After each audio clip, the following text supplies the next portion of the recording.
Ka confusion katuwe. Soko kwazi.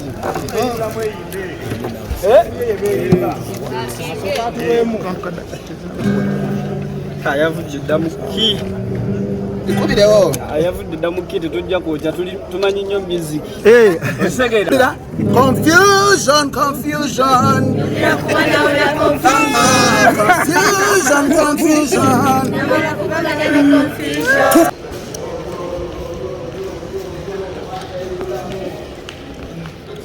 Bro, welcome to Uganda. Welcome to Uganda. Welcome to Uganda. Welcome to Uganda. Welcome to Uganda. Welcome to Uganda. Gospel badde silise kati sawa ya kunyoka. Sawa ya kunyoka. Tumira kuona ona confusion.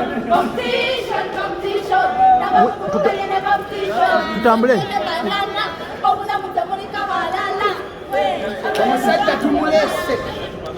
Omusajja tumulese. Bulijjo omwaniriza abayimbi okuva e Bulaaya tuleese omuna Uganda. Buy Uganda, build gospel music. Kiwedde. Kulikayo bro. Welcome.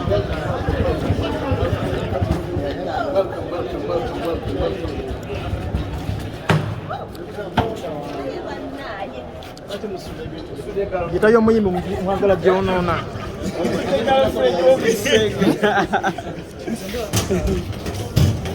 Eri bulamu kulikayo kulika ennyonyi ssebo. Bana ebiddeyo. Ekitiibwa kya Mukama nebaza Mukama. Tebibadde byangu kubanga time zakyuse. Obudde bubadde bubi waggulu bankyusiza ennyonyi ndowooza nga 3. Naye nebaza Mukama kubanga sobodde nentuuka. Obadde mu nsi ki ssebo? Mbadde Netherlands. Yes sir. Wali ogenze kulaba ku family ku performing ki ekyakutwala? Nali ngeze ku ministry. Nga bwomanyi nti ndi musajja muweereza ndi wa ministry, so nali ngeze kukola ministry. So yeah, eggwako. Omazeyo bbanga ki? Ndowooza 3 weeks. Yes, 3 weeks. Yes. Ssebo ki kyotuleeteddeyo? Of course, tebaleetedde show, a concert. Omuyimbi waffe abadde agenze kuwumulamu na kugogola ddoboozi na kunoonya kye bayita amafuta. Bulijjo mugamba abayimbi ba gospel tulina parafiini. Yagenze kunona ki mafuta. Ennaku z'omwezi nga 11 January. Bulijjo muleeta abayimbi okuva simanyi Nigeria, okuva simanyi South Africa, okuva simanyi America, kati kuluno buy Uganda, build Uganda, elibulamu. Osegeera.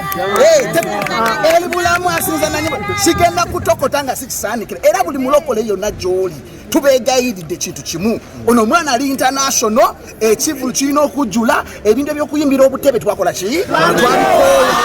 Okisegeera twagala tuwagira ekintu kyaffe. Eri bulamu twagala kumanya tufuna abayimbi abava mu Nigeria nga baze wano okuyimba mu bisaawe. Naye tugambe nti wabadde ogenze nga bakubuukize ssebo kuba bisaawe byeri.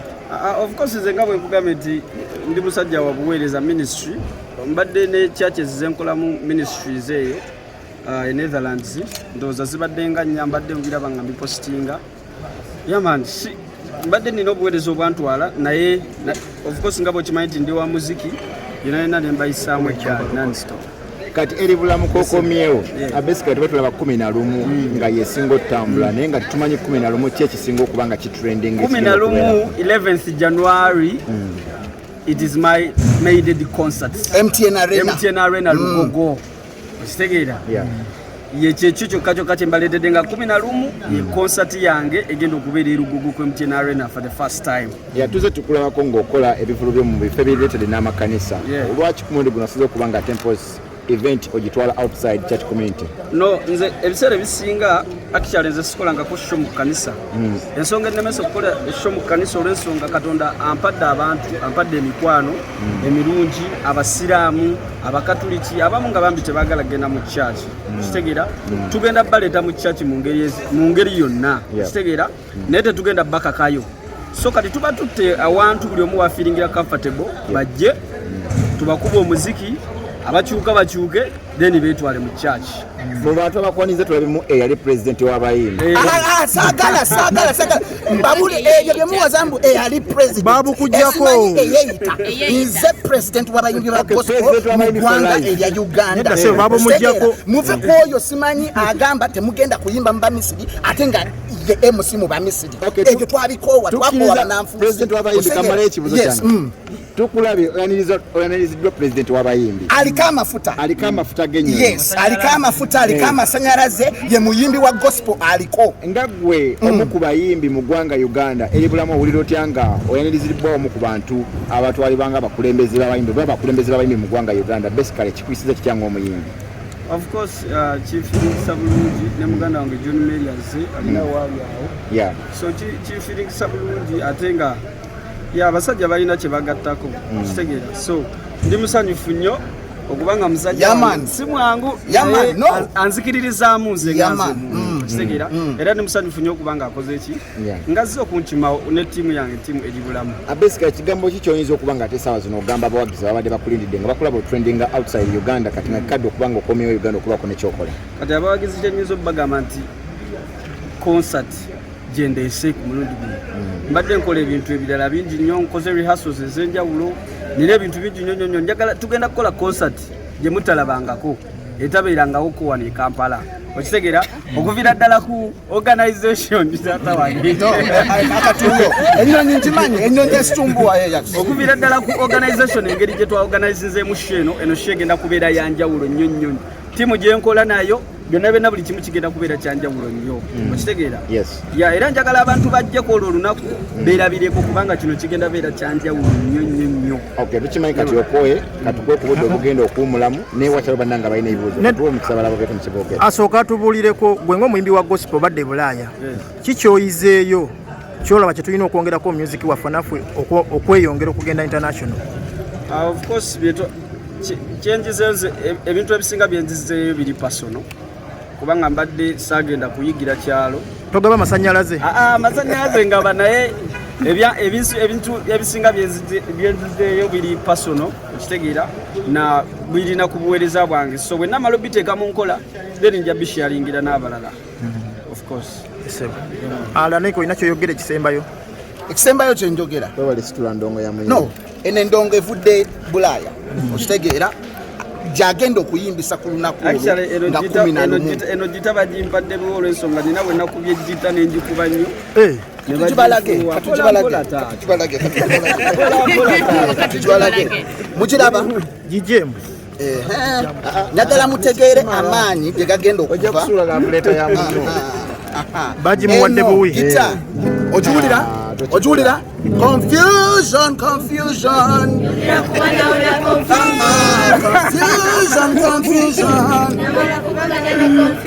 tukoye abayimbi abava Nigeria tukoye abayimbi abava America tulina okuwagira ekyaffe tugenda kuwagira eri bulamu naku z'omwezi nga 11 January kyekivulo ekigulawo omwaka era kyekigalawo omwaka okitegera ati abalokole mwenna n'abakkiriza mu Yesu mwenna tubayise mujje tubeereyo tuwagire omuyimbi waffe yine endongo agireese yine agenda gikuba ku lunaku olwo mujje tumusupportinge nze sibeera watali mafuta sibeera watali maanyi ga Mukama. This man is anointed.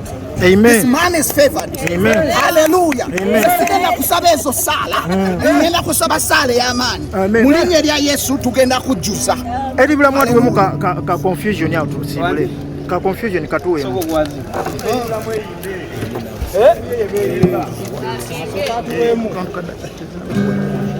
ayavudde ddamu ki ikubirewo ayavudde ddamu ki tetujja kwokya tumanyi nnyo music okitegera naye nga confusion nyumira kuba nawona competition nava mu kuvuganya ne competition when you believe tewali kitasoboka when you believe omala gweno kikufa kati buli ayagala okikuba ng'akkiriza mu Katonda olunaku luli lumu 11th January tugenda beera ku mitiina Arena Lugogo mbayita mwenna abalokole n'abatali balokole bakyaliba nga abasiraamu abakatuliki n'abasamize kigenda kutabukira kwe MTN Arena Lugogo. Amina. Sente zabuze temuzirya zonna ku Christmas. Okuyingira mitwalo 2 nyangu ordinary. Then VIP emitwalo 5, VVIP emitwalo 10, table ya kakadde. Nebaza abantu abaguze table mbadde ebweru naye nga abantu bagula zi table. Abantu so era mbasaba bannaye mujje mumpagire ticket ngenda tandiko ziisamu nani stop do to do nga nange bwe mpagira obuweereza wammwe segera. Amina. Tulina okuwagira mpaka kuwulira bubi.